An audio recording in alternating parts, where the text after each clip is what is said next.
كرهاني وبتكرهي الناس فيا، ما كفهاش يعني ان هي محبنيش وان هي يعني انا يعني ما بنزلهاش منظور من الاخر. لا، ما استكفتش بكده. انا مختصراها وماليش دعوة بيها ويعني الحمد لله رب العالمين فيا عادة، يعني ان انا لما حد بحس ان حد مش قابلني او مش حاببني خلاص، كأني مش شايفاه، لاني يعني خلاص انتي مش حباني، مش هحتك بيكي طبعا. لما الانسان بيبقى كاره الانسان ما بيبقاش بص طيق الطيف بتاعه كده، فخلاص يعني انا عرفت كده. خلاص هحاول اتجنبك وهحاول ابعد عنك. ومش معنى ان يعني ان انت بتكرهيني ان انا هعمل زيك، لا انا مش هعمل زيك. انا هبعد عنك وهختصرك بأدب وباحترام. يعني في عندنا مثل بيقولك ايه، قليل الادب يعلمك الادب. يعني لما يكون في واحد وحش يخليك انتي تتأدبي وتبقي أأدب وأأدب كمان. يعني لو مؤدبة قراط تبقي مؤدبة 24 قراط، وتبعدي عنه وتختصريه ما تعمليش زيه. دي يعني نصيحة أنصحها لكل اخواتي. لما نلاقي حد مش حاببنا أو حد بيعمل تصرفات وحشة ما نردهلوش بنفس الطريقة، لا، نردها بأدب، نختصره خالص، نبعد عنه كأننا مش شايفينه. يعني القصة اللي معايا دي أو هي حقيقة للأسف، يعني دي حقيقة.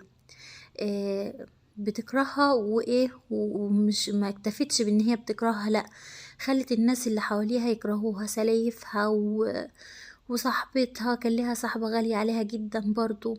طب استفدت ايه؟ يعني ماشي خلاص اديكي كرهت الناس كلها فيا وكده، استفدت ايه؟ مفيش حاجة مستاهلة والله العظيم ده كله. لو مش بنحب بعض خلاص عادي، ما مش مستلطفاني، مش نازلالك، مش بلعاني بمعنى أصح، خلاص عادي، ابعدي عني. يعني في طرق كتيرة، ما يعني الحمد لله دلوقتي الاختصار. يعني ما اظنش ان لما تكون واحدة كرهاكي وانت عارفة ان هي مش حباكي والكلام ده كله هتتقربي منها وهتحاولي ان انت تصاحبيها، خلاص هي مش حباكي، عملتي ايه؟ شايفة كله كلمتك الحلوة شايفاها نفاق وان انت بتزوقي الكلام. شايفة كل مواقفك وحشة، مع ان انتي والله يعني هو ده، هي بتقولي يعني ان والله هي دي طبيعتي.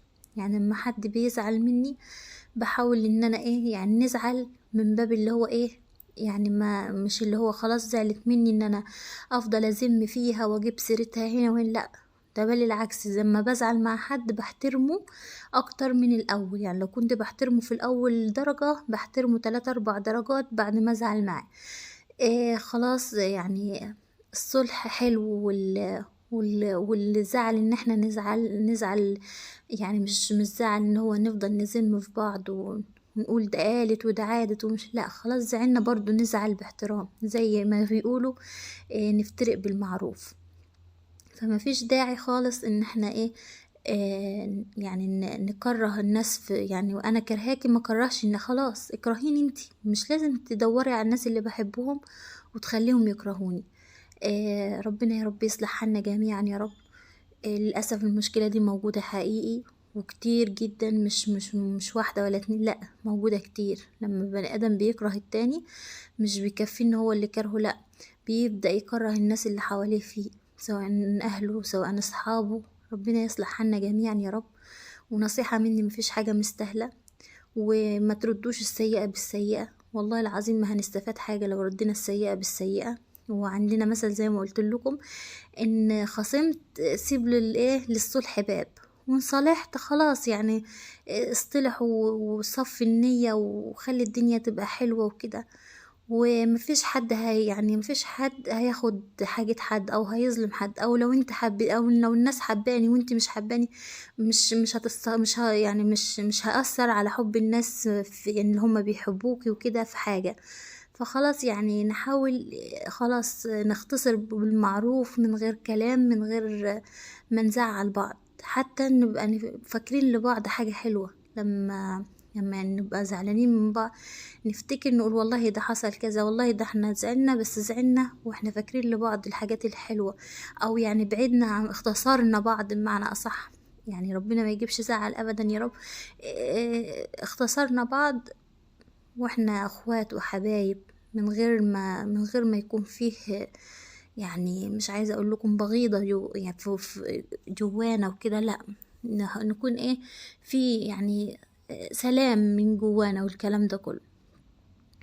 طولت معاكم في القصة دي، او يعني هي اصل هي حقيقية، وبصراحة انا حبيت اقول لكم عليها لان هي للأسف بتحصل كتير، وحصلت معايا وحصلت مع غيري، فايه حبيت ان انا اقولها لكم.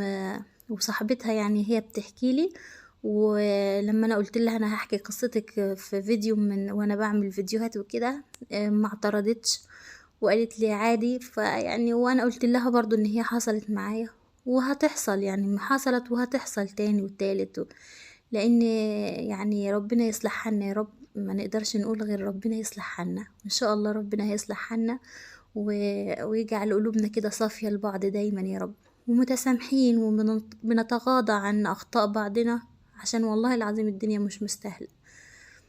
النهاردة زي ما انت شفتوا معانا غدا خفيف. طبعا عملت معاكم الحمام اكتر من مرة. شوية حمام اللهم بارك حلوين ما شاء الله.